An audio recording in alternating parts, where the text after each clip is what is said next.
Hey there, good evening. It's time for the Bronx Buzz. You know what we do. We talk to reporters and writers and editors and journalists, anybody who's putting stuff out in the Bronx. You get a little insight into what they're talking about. And I think you're going to really be interested in this particular segment. It's about the Bronx Democratic Party. In our second segment, we bring on an artist, and we have a friend of mine who's a really talented artist and photographer. We'll do that in a moment. But right now, it is senior reporter for New York Focus, Sam Mellins. Nice to see you, Sam. Thanks for joining us. Good to be here. Glad to be making my first appearance on the beat. First appearance. Yeah, well, you keep writing stuff about the Bronx. We'll keep calling. Okay.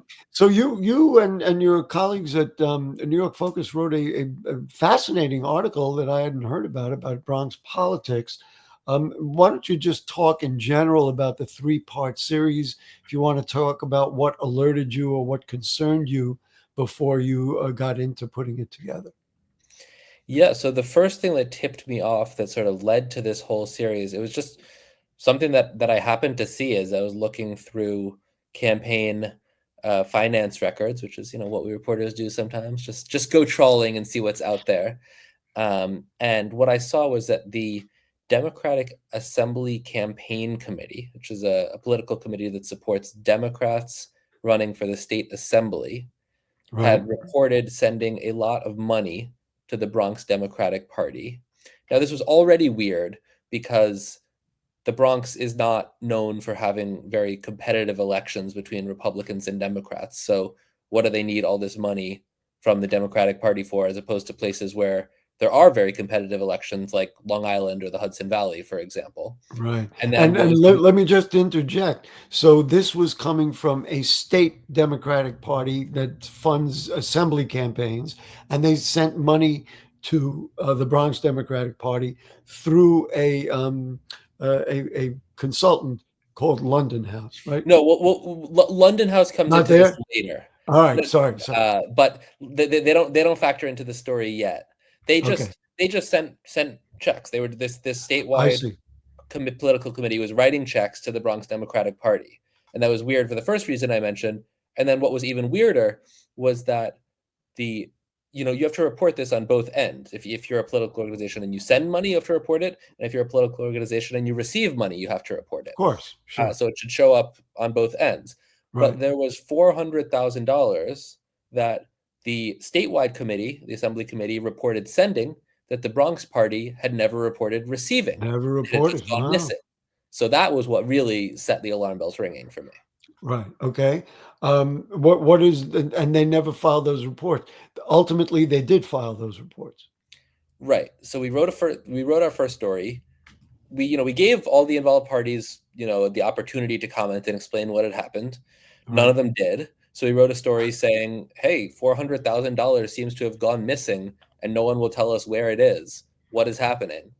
And after we did that story, the Bronx Party filed a lot of reports that it turned out they had failed to file. They had not complied with the laws governing campaign finance disclosure, and it Should there be fines behind that if it comes to the attorney general's attention? Yeah, I mean, I'm not a judge, Neither am I, certainly. I'm not a lawyer. I think the state board of election is who has jurisdiction over this. They are not known for vigorously enforcing campaign finance law. People can sort of get away with a lot And and let also, if it let them ultimately it was documented and it was filed, um, it's I suppose. I mean, I don't know. I'm also not a lawyer. Yeah, I mean, there's no I would guess I would say there's no lasting harm to this. I think you could also make Right. an argument that like we have these laws for a reason and transparency is good and there should be consequences for failing to comply even if you eventually fix that, but All right. that's for the board. So then go to part two. Right.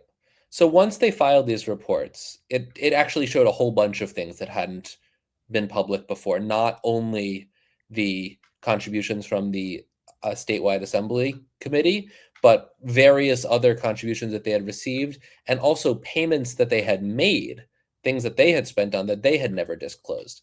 Oh, So we started combing through this and seeing, what was there, what these disclosures that our reporting had prompted, what was contained in them.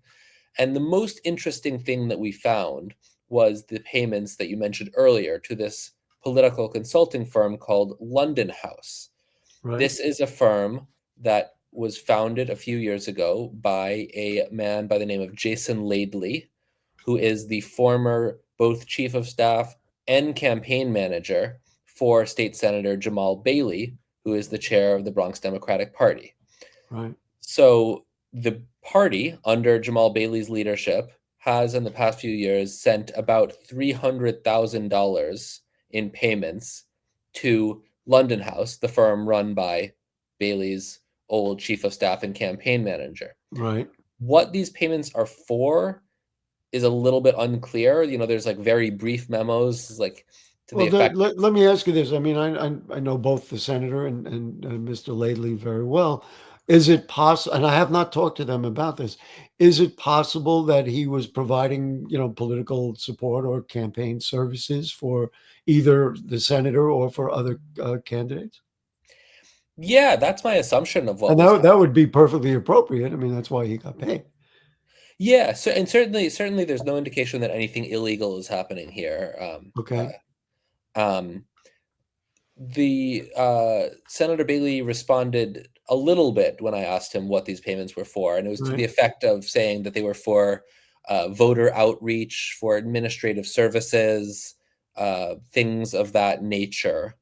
I mean, you could ask like, why can't this be done in-house? The party has staff or could hire staff. Why do you need to hire this outside vendor? What kind of voter outreach are we talking about in a county where Democrats outnumber Republicans 10-1?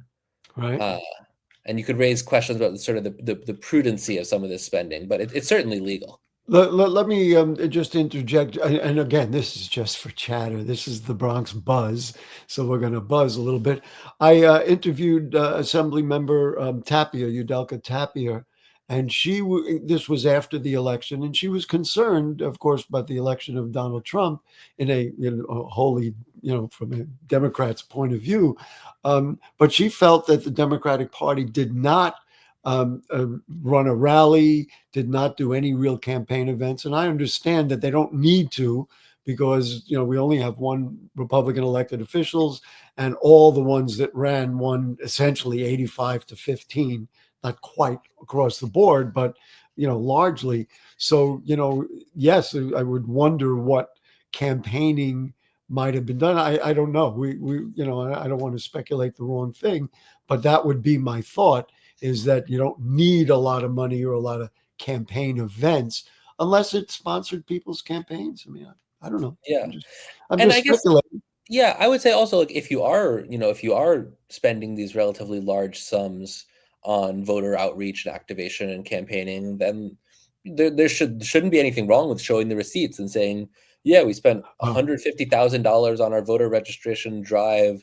We spent $100,000 on running radio ads to get out the vote. Just yeah, like sure. if it's all above board, then just like let us know what's So, going on. Why not? so what was problematic for you and why you thought it was a news story is that it wasn't documented. That it was like, yeah, what was that? Yeah, I mean, I think it's pretty reasonable to say if you're going to be sending $300,000 of campaign funds to a firm run by a very close friend of yours and former employee, then I think it's reasonable to ask for a relatively detailed accounting of how those funds were used. Yeah, and why not? I mean, assuming the best, not assuming the worst. Why not just account it? Maybe it's a failure of accounting. I mean, simple as that. And There was another. I just want to be clear, like there isn't anything that like they are legally required to disclose that they did not, but rather it's that the legal requirements are very slim. You have to say how much money you sent and provide like a 2-word description of what it was for. It'll say Right. like campaign services. Okay. There was another aspect of this before we run out of time about judges, Bronx judges who ran for office. What was your concern, or what did you guys uncover? I mean, I don't want to make it sound worse maybe than it is, but what was out there about that, the judges' campaigns? So what we started doing next was looking into London House. It's a relatively new firm. It was started, I think, in 2021, only really has been active since 2022 in a significant way. And what we noticed is that nearly every judge who has been elected to civil court in the Bronx in that time span has paid London House, or in some cases, a separate group called Collado Consultants, which is run by an employee of London House who also works for the Bronx Democratic Party. So it's sort of an open secret across the city that the process for selecting judges is quite nepotistic and controlled by party insiders, not only in the Bronx, but across the city. Sure. But this seemed to be sort of an example of how that functions in the Bronx and sort of who has And how much finger in money, that let's pie. how much money did each judge's campaign pay? I mean, are we talking about a lot, like hundreds of thousands of dollars? Or are we talking Not about, well, in they paid individual 20,000 cases. or 30,000 or something? Yeah, I mean these races are not, we're not talking about such massive sums of money, especially in an age when a presidential campaign costs $1 billion. We're talking about, maybe $20,000, maybe $80,000. But these candidates, many of them spent 60% of their funds or more just on paying London House. And London House and Collado Consultants have together collected about 40% of the total spending on civil court races in this time span. So it's less the raw amount of cash and more the sort of capture of a very big slice of this market. Do you have a sense, Sam, of other judge races? I mean, we know what the situation is like in the Bronx. I mean, I know I believe when I looked at my list on my ballot, none of them were opposed. Maybe one or two at best. I don't recall. Um, is it like that in other counties that judges have a relatively easy campaign in other New York State counties, or is the Bronx, kind of an exception? And then that would suggest that every judge candidate, regardless of in the Bronx or elsewhere, knows that we got to pay a little bit, we got to do a little bit for our campaign. Yeah. I think in some Got counties about in the 30 state, seconds before we got to. yeah, I'll be quick. In some counties in the state, judge elections are competitive between Democrats and Republicans. Right. In New York, except Staten Island, they are not. And the real decision is when the Democratic Party bosses in the different boroughs gather to pick their preferred nominees. And once it gets to the voters, it's been decided. Right, pretty much. Listen, Sam, I appreciate the dialogue. We have reached out, and actually did before we had this conversation. We reached out to Senator Bailey. He might come on my other program called Bronx Talk, but we'll see if that happens. The dialogue is interesting, and it's informative for the people of the Bronx and for everybody to know how systems work. And we appreciate your time. It is Sam Mellins, senior reporter for New York Focus. Thank you so much for your time, and we'll see you around.